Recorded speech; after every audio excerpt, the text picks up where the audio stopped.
Good afternoon and welcome to Teen Book Tuesday and welcome to the Manlius Library Teen Room. I'm Lorie and I'm going to be sharing some books with you today. It's June and that means it's Pride Month. So I've got 4 selections that will help you celebrate Pride. I'm going to start with The Princess and the Fangirl, a Geekerella fairy tale. The author is Ashley Poston.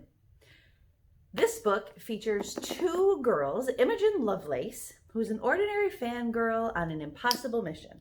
She wants to save her favorite character, Princess Amara, from being killed off from her favorite franchise, Starfield. Problem is, Jessica Stone, the actress who plays Princess Amara, wants nothing more than to leave the intense scrutiny of this fandom behind. If this year's Excelis Con isn't her last, she'll consider her career derailed. But when a case of mistaken identity throws lookalikes Imogen and Jess together, they quickly become enemies. Then the script for the Starfield sequel leaks, and all signs point to Jess.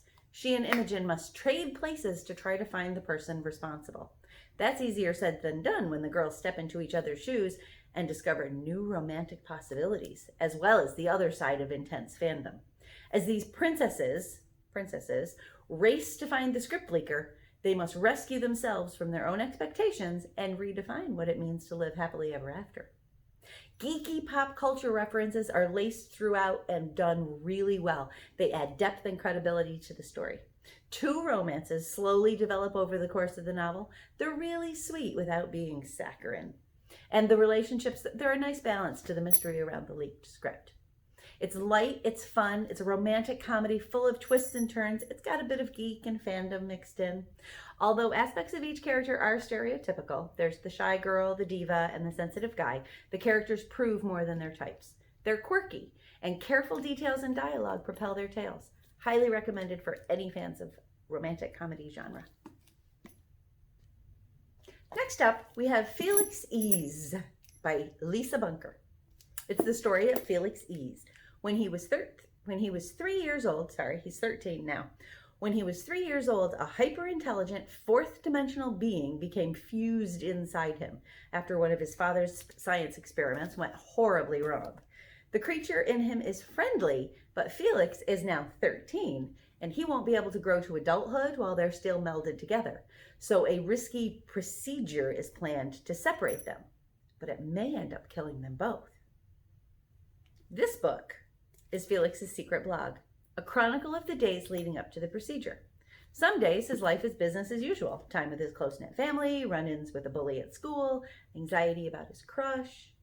But life suddenly becomes more out of the ordinary with the arrival of an Estonian chess grandmaster, the revelation of family secrets, and a train-hopping journey. When it all might be over in a few days, what matters most? That's what Felix has to decide. It's not just about the seriousness of the procedure and all that entails, however. It's also about webcomics and chess and geometry and jazz and the astonishing 3-ness of things.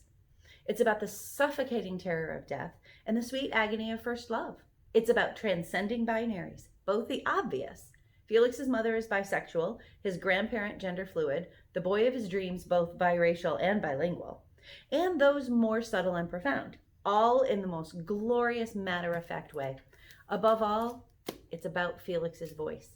It's acutely perceptive, disarmingly witty, devastatingly honest, and utterly captivating. This is a joyful, heartbreaking, completely bonkers, and exuberantly alive book. Highly recommended for all older teens. The third book I have to tell you about today is called History is All You Left Me by Adam Silvera. It's about Griffin. When Griffin's first love and ex-boyfriend Theo dies in a drowning accident, his universe implodes. Even though Theo had moved to California for college and started seeing Jackson, Griffin never doubted Theo would come back to him when the time was right. But now, the future he's been imagining for himself has gone far off course. And to make things worse, the only person who truly understands his heartache is Jackson. But no matter how much they open up to each other, Griffin's downward spiral continues. He's losing himself in his obsessive compulsions and destructive choices, and the secrets he's been keeping are tearing him apart. If Griffin is ever to rebuild his future, he must first confront his history, every last heartbreaking piece in the puzzle of his life. History Is All You Left Me is an unforgettable book which combines both the past and the present in order to hope for the future. It deals with topics anywhere between love and grief, and the manner in which it's executed is perfect. Recommended for anyone who likes to read realistic fiction books. And finally today, Odd One Out by Nick Stone. It's about 3 people. Courtney, Cooper, is a super sweet, great looking basketball player and cheerleader who is secretly, not so secretly if you ask his buddies, in love with his best friend in the world, extremely close family friend, and next door neighbor, Jupiter Charity Sanchez. Why is it a secret? Well, if they and their families are so close, why doesn't Coop just profess his love so they can begin their epic love affair? Because Jupiter's a lesbian. She has yet to be in a relationship with anyone or even kissed a girl, but she has always known and been confident in her sexual identity. Enter the third person, Ray Chin. When Ray Chin moves to town, she shakes up Coop and Jupe's comfortable relationship. Jupiter is very attracted to Ray, who is very attracted to Coop, who, as I've already mentioned, is madly in love with Jupe. When Coop starts showing signs of more than friendship interest in Ray, Jupiter is possessed with unexpected feelings of jealousy, which cause her to make a drastic move. And it will change everything. This story is fun, it's sweet, it's real, and it's very necessary. It's written from the point of views of each of the 3 main characters. The author, Stone, does an excellent job of making each voice that character's own. She differentiates the chapter titles to fit each character's personality. Coop's chapters are funny and rambling. Ray's chapter titles are the definitions of SAT words. And Jupe's chapters are the title of Queen songs. It's one story with 3 sides and no easy answers. Well, thanks for joining me. I hope that you've enjoyed today's Teen Book Tuesday. If you're registered for the Manlius Teen Summer Reading Program, your secret code is PRIDE, capital P, PRIDE. Head on over to your account, click on the Events tab, click on Teen Book Tuesday for this week, and enter the secret code for 20 points towards your raffle prizes. If you're not signed up for the Teen Summer Reading Program, head on over to our website at manliuslibrary.org and get yourself signed up today. Lots of reading, lots of prizes. Thanks for joining me. My name is Lorie. I'm the teen librarian at Manlius Library.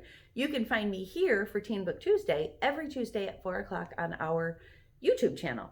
If you're looking for something that skews a little bit younger, head on over to head on over to Middle Grade Mondays, where I will be book talking and recommending books for grades 5 through 8. If you're looking for something crafty to do on Thursdays at 4 o'clock, there's Create with Lorie, and every Friday at noon I share a little bit of lunchtime poetry. All of those programs have secret codes for the summer reading program, which, as I said, started this week. I hope that you will join me again next week. We'll see you then. In the meantime, have a great week.